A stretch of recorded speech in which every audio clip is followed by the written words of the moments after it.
All right, there we go. Let's get our Facebook friends in here. Get it rocking and rolling. Eric's still rocking the beard. That's good to see. I haven't shaved in like 10 days either. So, we're here. We're killing it. It is June 23rd, Monday morning, 6:33 Pacific time, 7:33 Mountain time, 5:33 Alaska time. Yep. Well, that's great, Eric. Good to see you. Good morning. And it's time for an episode of Broncos for Breakfast. I am Nick Kendell, joined by Erick Trickel. We are both Pacific coasters, I guess you can call it that, out here, but our hearts reside in Broncos country, not just a place, but a state of mind. And welcome everybody. And these morning shows get us a chance to see people from, all across the globe. So appreciate everyone coming in. Eric, good morning to you. How was your weekend? Hope you had a good, relaxing one for the most part. It wasn't the best. Even though our anniversary was on Saturday, we also went to a friend's a Bug's birthday party. And let's just say it wasn't the best time in the world for Bug. We went to an event at a local park and there were some issues with that.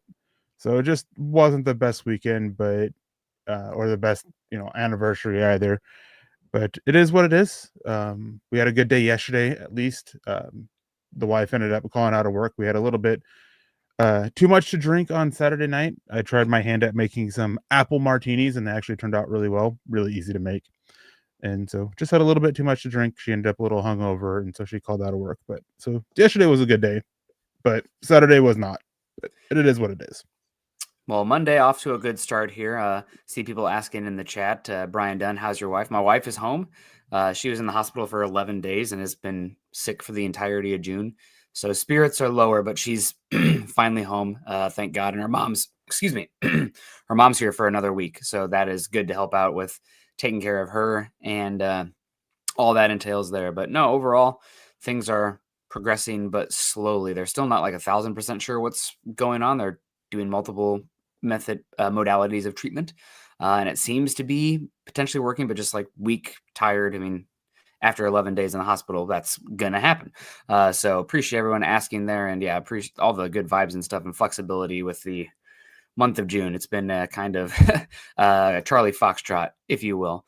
Proud Zennial coming on 80. Proud Zennial 81 says, good morning, Broncos country from sunny Gilbert, Arizona. Hopefully it's not as hot where you are as it has been in the country. I know that we've had just an unbelievably heat across most of the United States this week. In fact, I learned of a new physiological weather phenomenon, Eric, called wet bulb. Have you heard of this before? I Wet haven't. bulb. It is when it's so humid and hot out that when you sweat, you can't really evaporate because there has to be a difference in the atmosphere, lower humidity to evaporate to cause that cooling effect that people can get heat strokes and die. So it's if humidity is so high and you're sweating, it doesn't work. It doesn't cool you down. So there was a little concern about that in the southeast this week, and a lot of warnings about manual labor outside. So wet bulb, you learn something new every day. The horrors must persist, but no, we continue. Brian Dunn coming in here. That's just been the Broncos theme here until recently. So we continue. Brian Dunn, good morning. Nick and Eric, Broncos country, great to see you. Jeremy getting in here on the title of the show. He's guessing, and I wouldn't have guessed all the ones that he guessed here. And Eric, you've already seen it, so we'll get into it. But he does list some guys who should have maybe been discussed. So we got Jeremy says, morning fellas, let me guess. PS2, yes. Allen and Benito should be next, but I'm sure they left him out. Pretty good. We'll get into it here, Jeremy. Yeah, and good to hear. Glad she's home. Yeah, I'm really happy that the wife is home too, although she has been, it's kind of not frustrating, but we have the living room and she's like, we have a really nice big couch and she's laying on the couch and she's got a lot of headaches from the post lumbar puncture that she had. And we have a 17-month-old. And if you're laying on the couch in the living room where the 17-month-old is, you're going to be crawled on, you're going to get toys tossed at you, and there's going to be loud noises.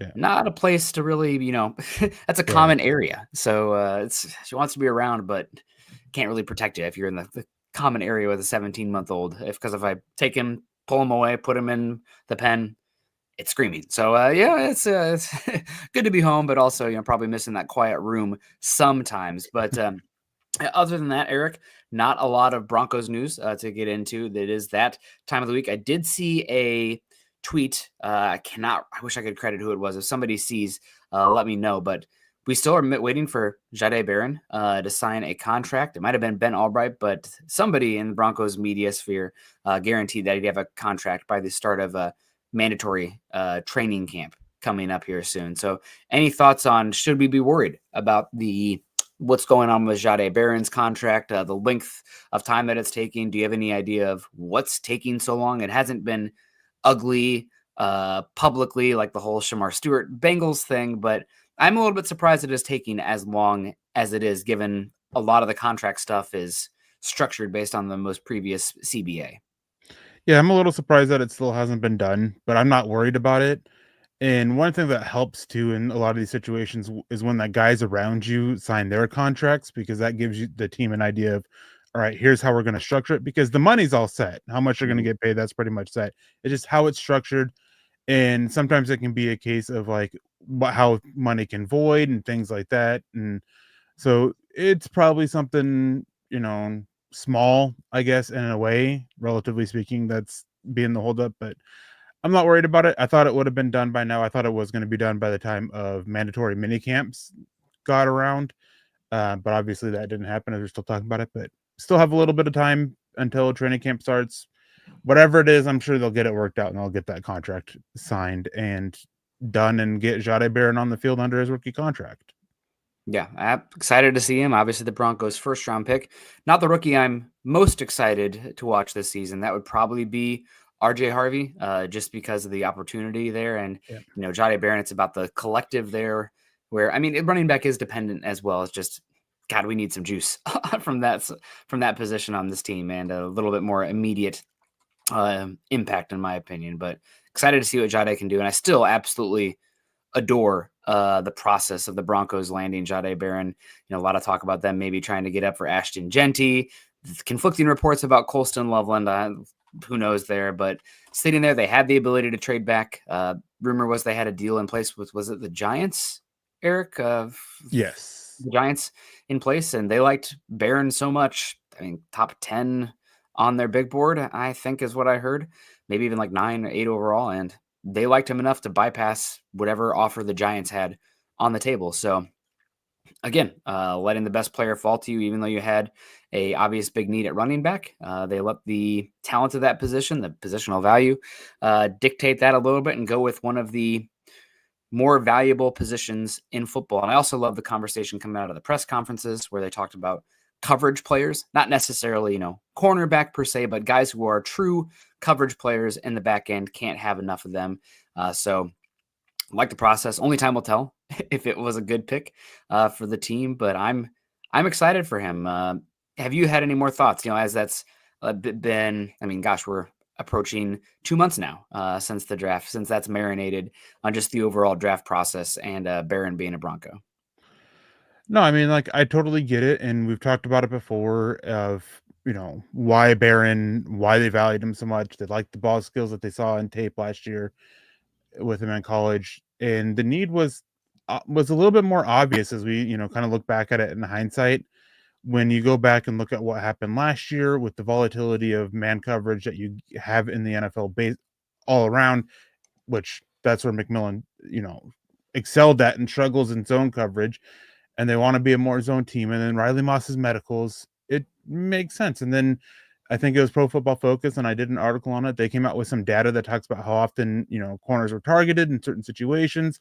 And Denver basically had one of their corners in every single one of those as being one of the most targeted guys. And, well, when you have somebody like Patrick Surtain, obviously your other corners are going to get targeted a little bit more, but you want to have more success from those guys. And, Riley Moss had success there before he got hurt. Then afterwards, that was an issue. And Jaquan McMillian was a little bit more inconsistent throughout the season than a lot of Broncos fans realize. So getting somebody who can at least upgrade that slot, that is a starting position in the Broncos defense. Their base defense is nickel, basically. It all makes sense. And, just as time's gone on over the last basically 2 months, just grown to like the pick even more. But I'm with you. I'm more excited for RJ Harvey, as you said, just because the opportunity's there. But that doesn't mean I'm not excited for Jahdae Barron. And I know you weren't saying that either. I'm very excited to see how the additions of this defense overall including Barron, Hufanga, Greenlaw, how they can transform this defense and hopefully, make them even better than last year. Yeah, absolutely. We got Michael coming in here with the superstar super chat. Thank you so much, Michael, out there in Arizona. Hope you're staying cool. Hopefully, you got a pool that you can access. I have a friend in Arizona, and they said they would probably die if they didn't have access to a pool in the summertime. So that obviously makes a lot of sense. I have, living in Seattle now, and before that, Iowa. Pools were not a must-have, but down in Arizona, I could get that. But he says, good morning. Go Bo Broncos. Good to see you, Michael. And prayers still coming. Yeah, just need the wife to get healthy. And shout out again to the mother-in-law who's staying another week to help out, because it's a lot with a 17-month-old and then also having to take care of a partner and do this, dog, work, everything else, and take care of your own mental health and everything like that. So we're doing great. Clayton Huron's in the house. Hey, guys, smash that like button. David asks, who do you think running back one will be? I think that it's going to be RJ Harvey, and I think it better damn well be. Obviously, I think the pass protection is the biggest kicker here at the end of the day. I don't think if they trusted Audric Estime and he showed as well as they wanted pass protection, everything in OTAs / RJ Harvey and pass protection, I don't know if you bring in Dobbins. I think the timing of that is indicative for what the Broncos saw and thought, and because they had a bunch of time to do that. I know Sean Payton, I don't want to call it lip service, but it's like, oh, we're just bringing in more good players. I don't think you do that 1 week following seeing the guys that you have if you're just bringing in good players. Why not do it weeks earlier, especially after he got the option on his contract where he was going to count no matter what for the comp picks for Denver. So I don't know, but I think it better be Harvey. I expect it to be Harvey, and I expect him to be maybe like snap distribution. It's close to 50-50, but as far as carry distribution, I think he's going to get a majority of the work. Yeah, and on that, I think it was Friday night, might have been one of the morning shows last week, but I talked about it a little bit, and what I was getting at was what you were just getting at with if RJ Harvey and Audric Estime did well in OTs and mini camps. I don't think Dobbins is here just yet, maybe training camp, but it speaks very loudly. More so, I think, about Audric Estime because of, Dobbins is easier to fill that role of what he was showing, because a week prior, Sean Payton was kind of hyping up the guys that they had. He talked up Audric Estime, he talked up Tyler Bidet specifically in pass protection, and then a week later, in comes J.K. Dobbins. But so very indicative of what they saw out of those guys for how quickly they moved on to, hey, we're going to bring in Dobbins. But RJ Harvey, I would expect him to be at running back one. He's going to get the majority of the carries. I think the snap count's probably going to be more like a 55 or 60-40, kind of 55-45, around there, with J.K. Dobbins probably being, third down situations, certain short yarded situations. But RJ Harvey, first and second down, looking for explosive runs, explosive plays out of him. That's where I really expect to see him get most of his work at. And then, running back 3 and 4, subbing in there, getting a handful of touches every single game at most. And so, yeah, RJ Harvey, running back one. I think that's a pretty safe bet, honestly. And he wasn't really totally utilized in a pass game because of the offense and the quarterback play of UCF last season. I don't think that doesn't mean he can't. That's something that we are not exactly privy to. We've heard Sean Payton talk about how he looked in the pro day for UCF and the ability to be out there. We've heard some positives of him in the rookie minicamp and OTAs and everything like that. So only time will tell, but what he is going to bring is explosiveness. And this was one of the most plotting run games in the NFL last season in Denver. So hopefully that'll get better. Hopefully it's not at the cost of pass protection completely, because I want to protect Bo Nix and make sure again, we talk about it on here. Like, we don't have a full sample of Bo Nix because of some of the training wheel aspects with the offensive design and everything. And that sounds like training wheel is definitely a negative connotation. But if you are good enough scheming wise and offensive infrastructure wise to not have your quarterback play in obvious drop back situations and give them easy buttons, why the heck wouldn't you do that? right? I think it's a Yeah. testament to what Denver's built and what Sean Payton can do, and fitting with Bo Nix. Not every single thing. I come back to, I think it's Nate Tice, and he talks about what Mike McCarthy always did with Dak Prescott. And it's like, they have absolutely no easy buttons. Does everything have to be the hardest possible full field read, drop back pass when it's not necessary? You're just asking them to, it's like taking contested shots every time. No, like, you should want to build it up to be easier for your quarterback. So again, eventually at some point, the situation is going to call for you to have to hit those harder drop back, obvious pass situations, but not all the time. Not all the time. Clayton comes in, says, been a Broncos fan for about 40 years. The most excited I've been in 8. Been a long, long time. Elite defense and a high flying offense. I'm still waiting to see the high flying offense. I don't know if Denver has I can't think of many high flying offenses that haven't had like an all pro caliber offensive weapon at the end of the day. And I'm not sure Denver has that yet, but I think they can be a top 12 offense with a top 3 to 5 defense. And that puts you in the conversation of winning the whole damn thing. I mean, it really does. If you are top half in one and then elite in the other, that's what you need. So yeah, I'm hoping for the high flying offense, but I'm thinking it's going to be more about everything fitting together in a congruent, complementary plan on both sides of the ball and special teams. Yeah, I mean, I'm with you. Still need to see it on the offense, especially. I mean, it's a younger, inexperienced offense overall. I mean, you do have Cortland Sutton and Evan Ingram there at the weapons, but outside of that, it's still a lot of lacking experience. Besides the offensive line. And I was talking about weapons specifically, but offensive line as well. And so, I mean, you have Bo Nix entering year 2. You have a rookie running back 1 in RJ Harvey. J.K. Dobbins does add some, adds a veteran presence there at running back, but even Audric Estime, Jaleel McLaughlin, and he's entering year 3. Wide receiver, Devon Bailey, Troy Franklin, they're in year 2. Marvin Mims is in year 3. Pat Bryant is a rookie. So at the weapons, it's a lack of experience there, and it's tough to have a high-flying offense without that elite weapon, that all-pro guy, at least one of the positions.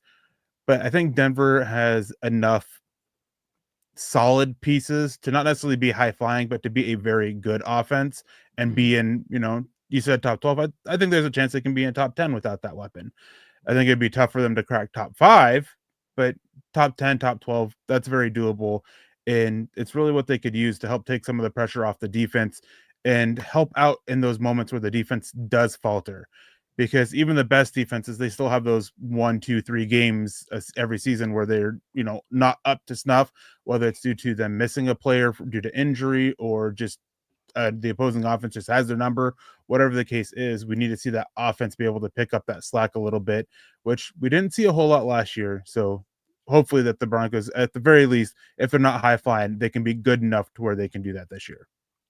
Matchups. Sometimes there's a team that just has something that they can do. Yep. It's football's the perfect game because there's not something that completely, I guess, like a cheat code and then everybody copies it. It's very cyclical, a lot of strategy, and there's just perfect balance in football. So yeah, we'll see. Hopefully you're correct though. Denver's offense, for the most part, was not able to win those shootouts other than the Browns game. But that was, I mean, God, what a chaos fever dream that was. Chase Wellner, howdy y'all, good to see you. Falling Sloth, good morning Broncos country. Hope everyone is in this heat wave is keeping nice and cool. Yeah, staying inside, drinking plenty of water.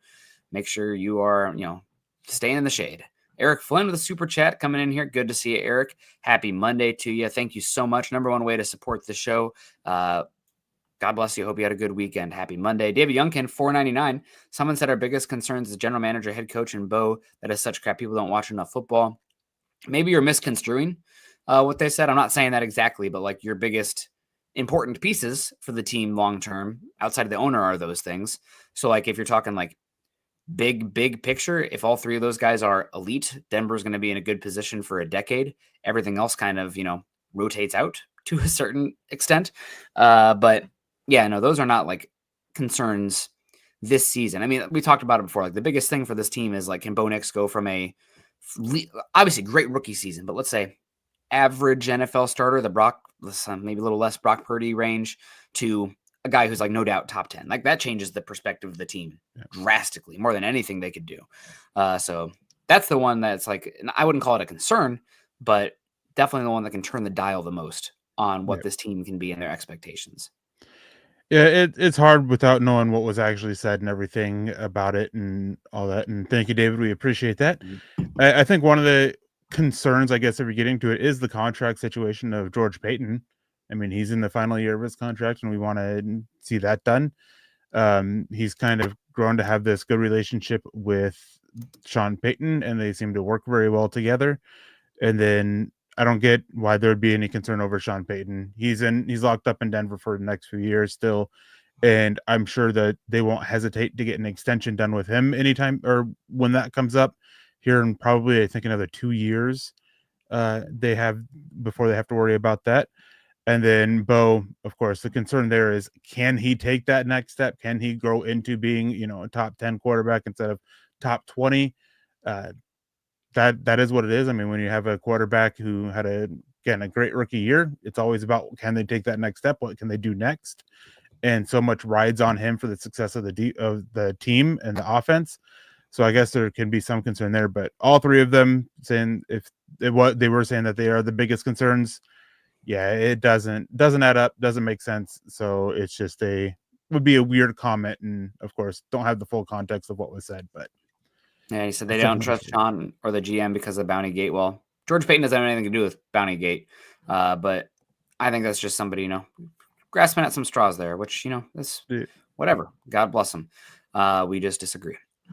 Moving on here. Money Moore says we already had a top 10 offensive point scored last season. Denver did. That said, I think Denver had the best average starting field position in the league last season, and I think their offense had some of the highest chance of plays.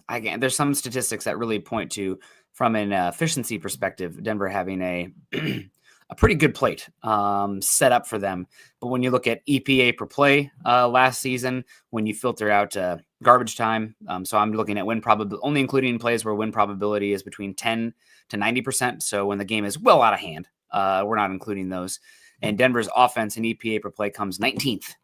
That feels a little bit more realistic. Now, if I change that filter to week 8 and onward, where Denver's first, 7 games of the season, the offense is still really trying to figure out what they were doing. But I'm also going to take out week 18 because that game against Kansas City was, I wouldn't say indicative or predictive in any sort of way.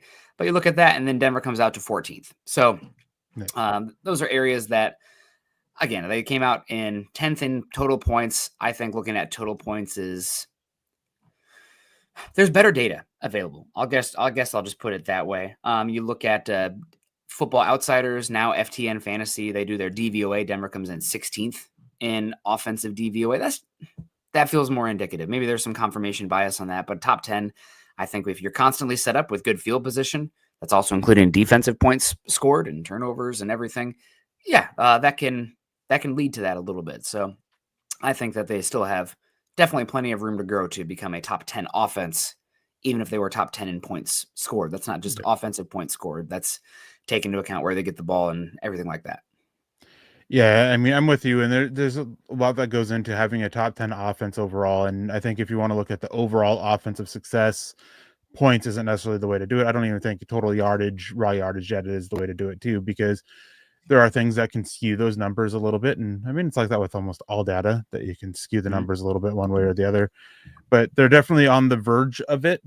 On the cusp. We saw flashes of it last year. It's just a matter of being more consistent overall. And, one of the big things that can help this offense and make them a top 10 offense is getting a run game, a consistent run game. And that's probably run game. Yeah. And that's probably one of the biggest. That's one of the bigger areas for this offense to take next step. Obviously, there's Bo Nix in the passing game, but with how bad the running game was last year, I think that is the opportunity for the biggest improvement this year. Yeah, absolutely. Gene Williams improving our show with a super chat. If you guys are not like Gene, where you can come in and be super supportive and helpful this way, click the thumbs up on the way in. Subscribe, like, all that good stuff helps a lot. But he says, good morning. Best defense in the league this season. Can't wait. Yeah, it's going to be. We had a conversation about this, I think, last Monday, Eric, about the best defense. Eagles lost a lot of pieces. I don't really trust the Vikings. I think they raised the floor, but I don't know. They're so wacky. I don't think they're built on personnel and scheme. I don't think that's as stable long term. The team I'm watching out for that can give the Broncos a run for their money is, we talked about a lot last week, Houston Texans. Their defense is unbelievable, and I think they have more bona fide star power in the pass rushers, where Surtain, Stingley, I think Stingley's number 2, but he's the closest to Surtain in my book. And then as good as, we'll talk about these guys, Benito and Allen, I think Daniel Hunter and Will Anderson are more definitive one-on-one winner pass rushers in the league. Like if you had a chance, right now, Eric, if there was a redraft of the league, I would take Surtain before Will Anderson, but Will Anderson plays a more valuable position. So I think there probably would be some league executives that might take in a redraft. He's younger, positional value. They might take Will Anderson before they take Surtain. Is that a hot take? I'm taking Surtain, but I could hear the argument at least. It's not crazy in my mind. No, it's not. One thing with the Texans, though, is we talked about it a lot, is the volatility of man coverage. And when we had Coach Anderson or Alexander. Alexander. When we had him on, he talked about it as well. And the Texans, what they did so well last year was press man. And so they allowed a passer rating of 13.6 in press man, which is absolutely ridiculous when the average is 80.7. Yeah. And they had more picks and pass breakups than first downs allowed when playing press man coverage last year. So they were a great press man coverage team.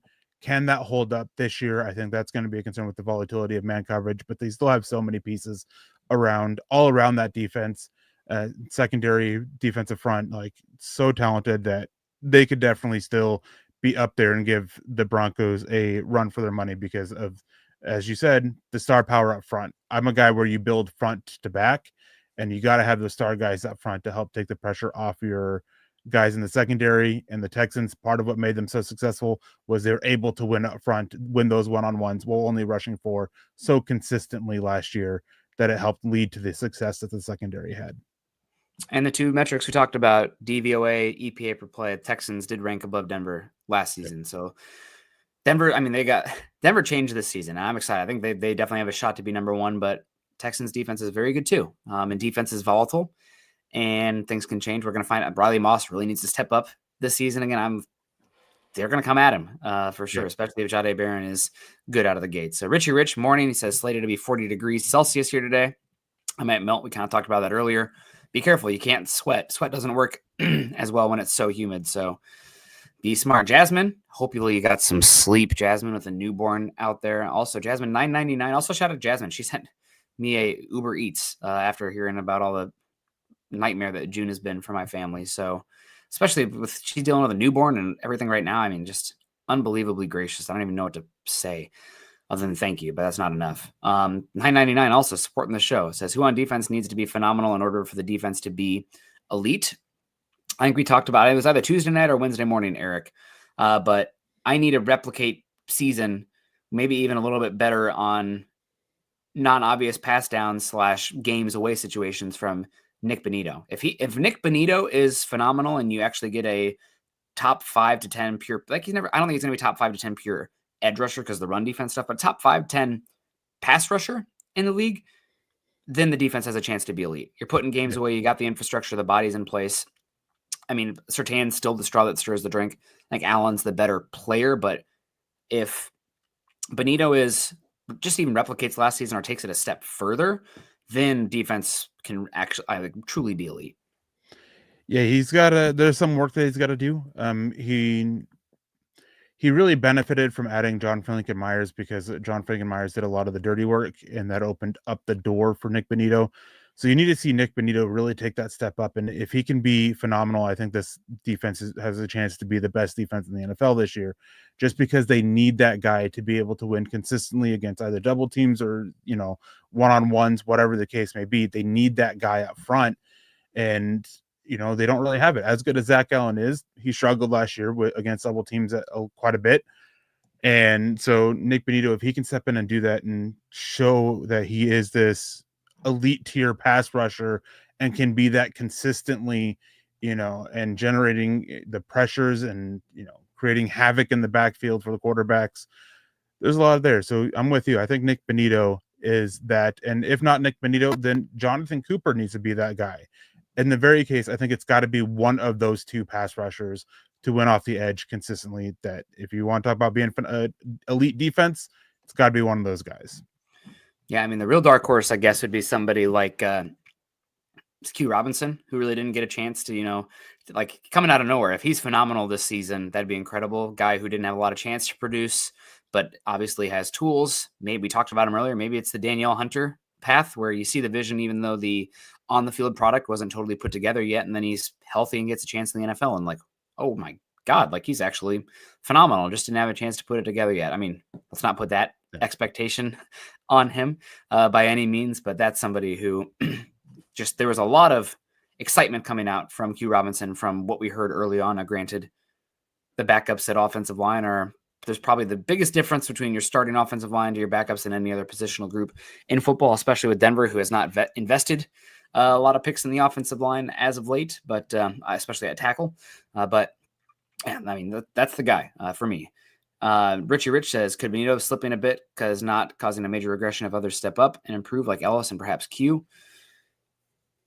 I think you still have to take advantage of you might not have as much like counting stats, but you want to be impactful in the reps that you get. So you never know. Ellis, Q, Tillman. I mean, Denver's deep at edge. And I mean, I'm expecting like Cooper I thought a little bit statistically wasn't as impactful after signing his contract last season as well. So again, could he slip a bit from a count statistical perspective? Maybe. But I think he's one that you need to replicate. For sure. And gosh, super chats coming in. We got to get to this list here, Eric. Troy. No, I'm just kidding. Keep giving the super chats. Well, screw the list. I don't care. Are the various extensions self-contained, or does the structure of, say, Allen's extension dictate how you structure Benito's extension? How much are the various negotiations related to each other? Man, I think that there's obviously a downstream effect after each one where you have different sort of money to play with. And I think Denver probably approaches each of these contracts structured in a way where they're not cutting off from their knee down, where a contract they give out means they have no flexibility going forward, but they also have fail safes in place with other contracts where they can put in dead money, poison pill, whatever you want to call it, to create these money. So I don't think each contract in itself is self-contained, but obviously when you get one signed, the structure of it will have a direct impact on the next one and what options you have at your disposal to sign future players. Yeah, this is a tough one to answer because there's a lot of uncertainty with NFL contracts, with the NFL kind of hinting or suggesting they're going to look into banning, void years, which has become kind of a staple in contracts, especially for the Broncos, who are using void years, especially in restructures to help add a little bit more money. So it's tough with that aspect of it. And then it's also tough because of the fact that they do impact each other, but they also don't at the same time, because you got to factor it in for the money this year of the first year of the extension of where you have the salary cap number, what with that. And then of course, the cash on hand, the cash that they're able to put into these contracts, because when you agree to a contract, all of the money in that contract has to go to escrow. So that also can impact it a little bit as well. Shouldn't be that much of an issue when you have, the Walter Penner Group as the owners, the richest owners in the NFL. That was more of an issue back when, the trust was handling things with Pat Bowlen. There's always a bit of an impact with it. I think that the fact that all these guys play different positions, you have a wide receiver, defensive lineman, edge rusher, they all they're a little bit more self-contained, whereas I think John Frankenmeyers and Zach Allen, that's a little bit more connected because of the fact they played the same position. And when you break down the salary cap, they also break it down for budgeting for each position group. And so when you have guys that play the same position, that impacts your spending on that position group, which DJ Jones is factored into it. Malcolm Roach with the possible extension, he's being factored into that. So same position groups, they are more intertwined than separate positions. They all do still have that same connection because what you do with one can impact what you do with the other, just to a lesser extent. And as I said Friday night, Denver has the means to get all of these contracts done. Whether they do it, that is the question. They're fine in a cash and cap standpoint for this year or for next year and beyond when the extensions would take place, especially with the contracts that they have, contracts they can get out of, contracts that are already naturally going to be coming off, and still have flexibility. So it all works together, but again, it's still all a little bit self-contained when you're talking about different positions. Yeah, absolutely. Michael Ronquillo, you guys are killing it with the super chats today, but not as well in the thumbs up department. So make sure you guys click the click that thumbs up. It helps a lot. We got way more viewers than thumbs up right now. Only if you think we've earned it. If not, give us the click the thumbs up. But it actually means a middle finger to that one. So either way, Nick and Eric, who needs to be the number 2 wide receiver behind Cortland Sutton? Needs is not necessarily how I perceive it. It's kind of more of the shotgun approach. I think right now from a just kind of what we've seen, what we've heard perspective, I would assume it's going to be Devon Vele. The injury and everything kind of throw things off. The one here, though, that I'm going to toss out there, I think it's Evan Ingram with how they're going to utilize him. Oh, he's a tight end. He's going to be playing in the slot more than in line. So tight end, wide receiver, the lines are blurred there. I think it is Evan Ingram this season, but man, you are hoping that it's Devon Vele, Pat Bryant, Marvin Mims emerging, and not just because they're there, because they're actually growing, evolving into those kind of players. Yeah, I mean, in terms of the number 2 weapon, who's going to be that's Evan Ingram, just because they brought him in to be that piece. As for pure number 2 wide receiver, the second boundary guy, it is a competition. I think Devon Vele has the edge over it, but I've been hearing a lot about Pat Bryant, how he's closing the gap there, especially with Devon Vele dealing with that injury that he's dealing with.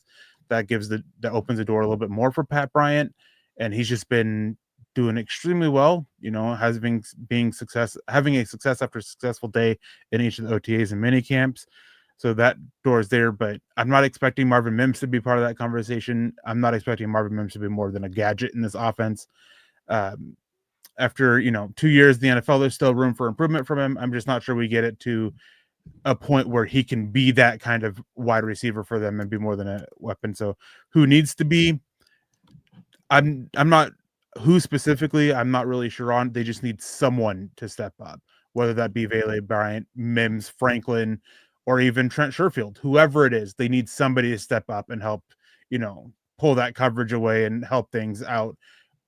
Help dictate things for opening up the door for Cortland Sutton and Evan Ingram to be the playmakers that Denver needs them to be offensively. Yeah, absolutely. That is a good call. Daniel Myers, good morning, Denver Broncos country. We got to get to this list here, Eric. We got like 10, 15 minutes. Let me cough here real quick. Hope I'm not getting sick here. That's the last thing we need. So the Broncos, Pete Prisco, CBS Sports, long time CBS, little inflammatory. You probably, if you don't know the name, you'd recognize him if you saw him, I would imagine. But he did a top 100 list. And God, one thing I respect about Pete is that he puts out his take out there and he'll stand by it. And it's not, hidden behind all these things. He's willing to be wrong. And that's when you're in this industry trying to project, not everybody's going to agree. And that's fine. So don't always agree with Pete, but good to see him out here. And I appreciate this for him. Patrick Surtain, ranked 9th overall. Last season, we had 25th, all the way at 9th. So, he is the highest rated defensive player. Second highest rated. Myles Garrett's number 2. So there you go. But Surtain comes in. He says PS2 has emerged as the top cover corner in the league. His ability to lock down receivers impacts Denver defense in a big way. He was the NFL Defensive Player of the Year for a reason. So Surtain at 9. The guys he has above there are Jamar Chase, Joe Burrow, Lamar Jackson, Justin Jefferson, Josh Allen, Saquon Barkley, Myles Garrett, and Patrick Mahomes. I have absolutely no issue with this at all. This is a good spot for Surtain. And shout out to Pete for having him as high as he does. Because I think PFF had him like 25 or something down there. Anywhere from 7 to 16, I think there's probably an argument. I'd have to look at like every single player there. Like after that, he has Micah Parsons, TJ Watt, Lane Johnson, Jordan Mailata, Derrick Henry, Aiden Hutchinson, Creed Humphrey, Jalen Carter, Chris Jones, Fred Warner, Tristan Wirfs. Fantastic. That's great. I got no issue with it at all. Shout out to Pete. Shout out to Surtain. 9 overall. Phenomenal player. I've said it when we were kind of after the Broncos, things were kind of spinning wheels in mud with the Broncos team with Von Miller. I'm like, appreciate it right now because this is special and, you never know when it's going to end. Not that, Surtain's only, 24, 25? We still got some time, but this is an elite player right now, and there's no guarantee that it stays that way. So, be in the now with enjoying how good Surtain is.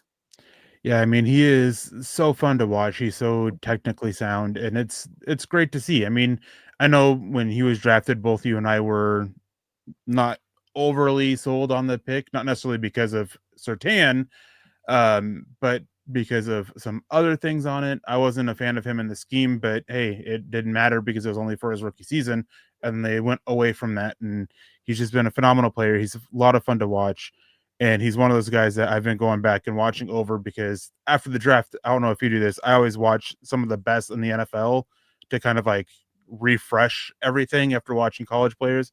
And he's one of those guys for cornerback that I go back and watch, and everything's just so technically sound for him. There's still things that he can clean up and take his game to another level, which is just mind blowing to me, to an extent, because he is so good as it already, reigning defensive player of the year and fully deserved.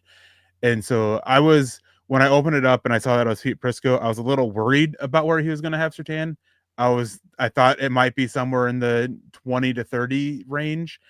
So seeing him at 9, it was nice. I agree. I think he's the top 10 player in the NFL, but I can get the argument if you want to put him, a little bit lower than that.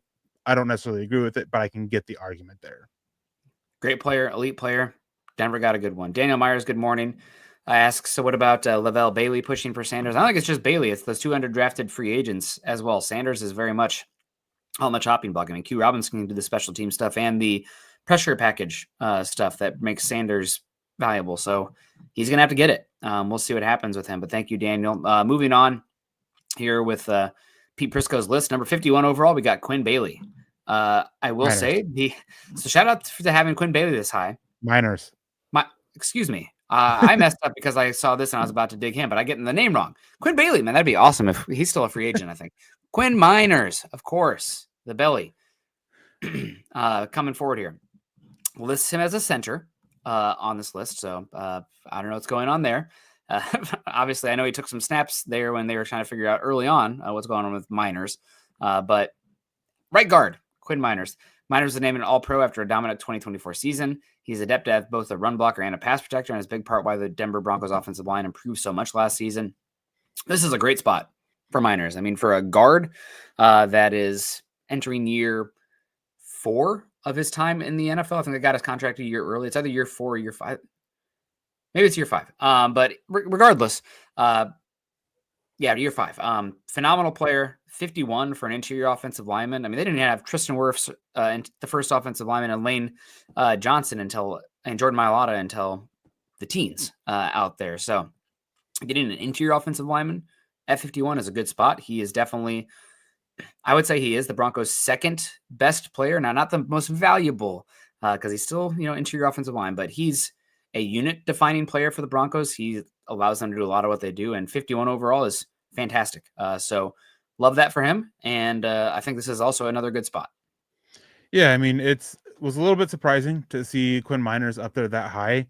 I was somewhat with Jeremy when he came in and made his prediction. I thought Zach Allen was going to be among it, or was probably going to be that second defense or the second player for the on the list for the Broncos. So seeing it be Quinn Miners was a bit of a surprise. But he's a top 3 guard in the NFL. He's probably the best run blocking guard in the NFL. If not, again, he's up there. I do have a little bit more pause when it comes to pass protection. There's still a lot of issues there.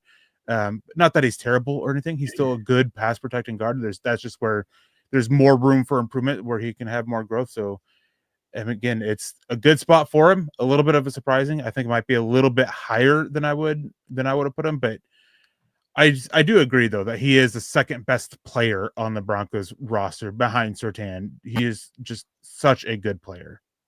Mm-hmm. Yeah, no, he's phenomenal, and not the second most valuable, but the second best. I agree. Again, shout out to him for being on this list. Then the third one here, the one that I probably have the most contention with on the list, but I'm happy to see him get credit here, is Garrett Bowles. Coming at 74, it says Bowles excels in pass protection and playing on the left side of Denver's line. He's a powerful player in the run game, but he gets by with his smarts. He's known for more of his pass blocking. So Garrett Bowles, 74, I think PFF had him as like the 10th best offensive tackle as well. So he's one of the ones I was coming in prepared to be like, he deserves to be honorable mention. He's in the discussion there in like the 85 to 100 range. Here he is at 74.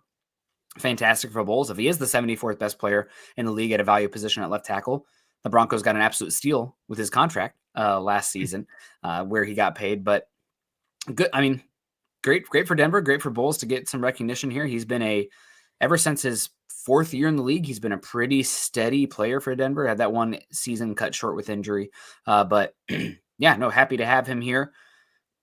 Good player. I'm a little bit surprised though. Yeah, I was surprised that Bulls was the last one out there, last one on it. No Zach Allen, no Nick Benito.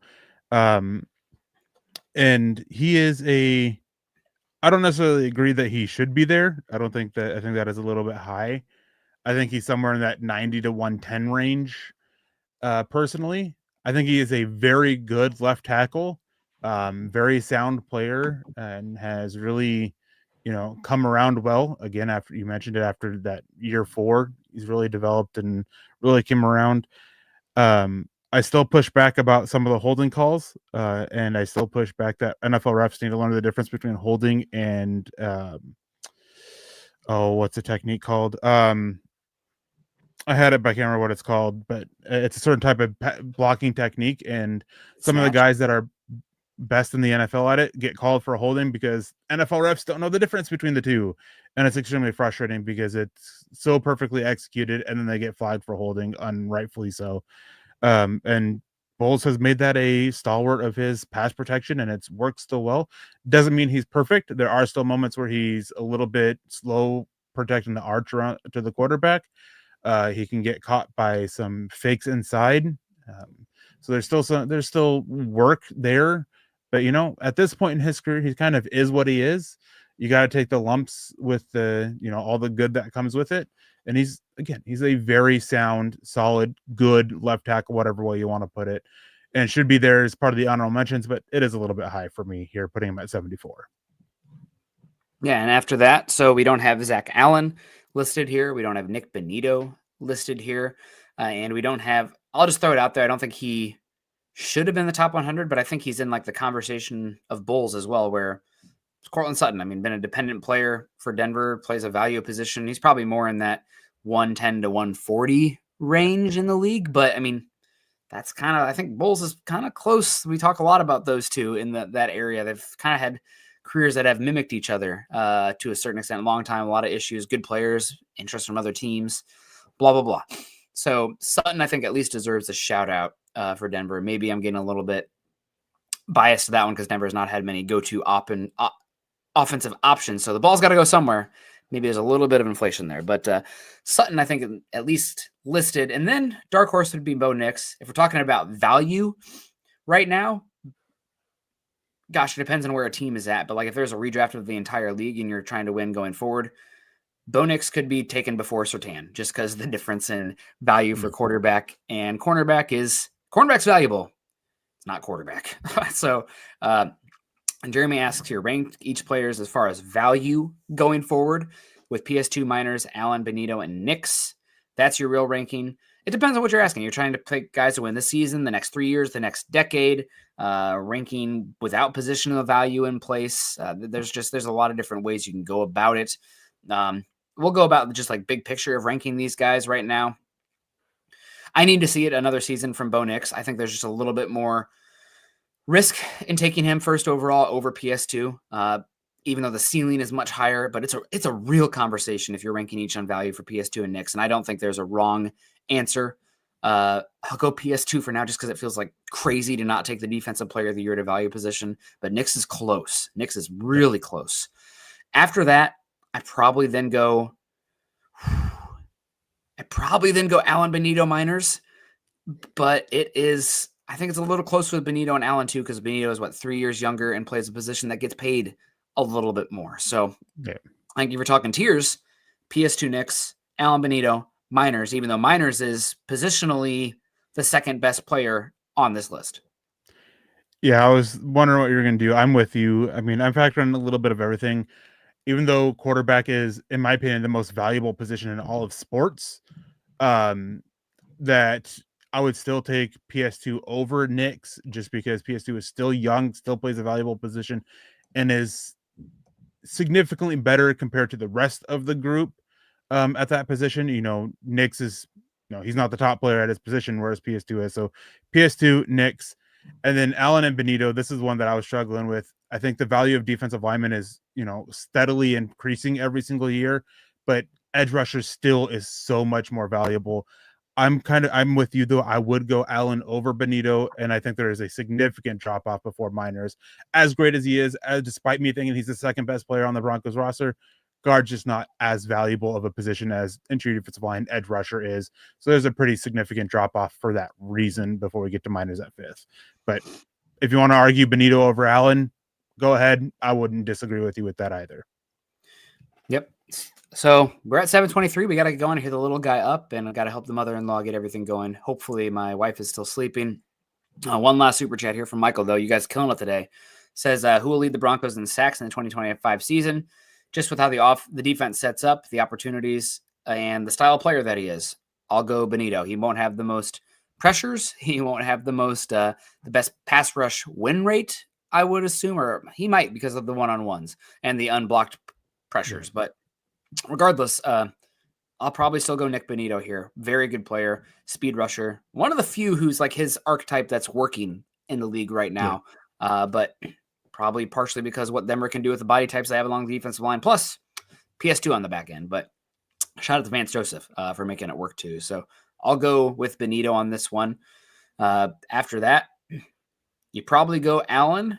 Again, we're talking about those guys. Maybe John Franklin Myers is a dark horse here. Yeah, I mean, I think that Zach Allen will lead the team in pressures, and then Benito leads in sacks. And I think that's kind of not necessarily how you want it, but you want Benito to be up there in sacks, especially if they don't get a contract done with him prior to it. So hopefully it's Benito. I think he will, but obviously we can't say for sure. But Denver needs him to be the one who leads in sacks. Yeah.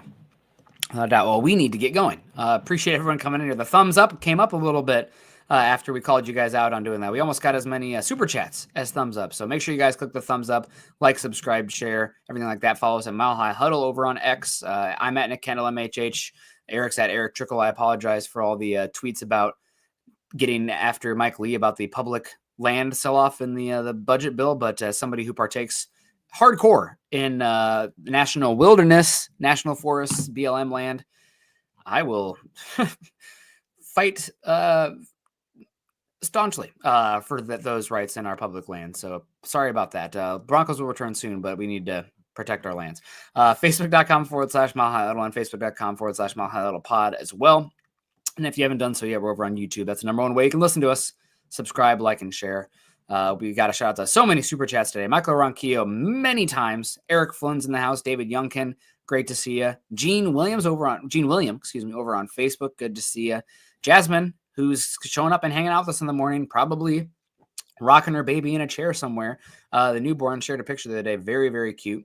Congrats to you. Hopefully you got more sleep than the other night. I know how it is. My guy was up last night from 12:30 to 1:30. So we're still here. We're doing it. And Troy Boer as well, one of the greats for the show, and Michael Ronquillo, 4 or 5 times. So God bless y'all. Eric, good to see you. We'll see you again Wednesday. Hopefully today's better than Saturday was for you, but new day. No, I have a dentist appointment today. It's not going to go any better. Hey, but then it's going to be over, and there's going to be direction and progress. Hopefully. So yeah, the positive look. So appreciate everyone in the chat. Thank you for always being cordial, and what a good educated group of Broncos fans as well. So you guys kill it. No garbage in here. That's for damn sure. Everyone continue to choose kindness, compassion. Call your reps about protecting public lands. Sorry. And have a great rest of your week. Choose kindness and compassion. Like I said, go Broncos.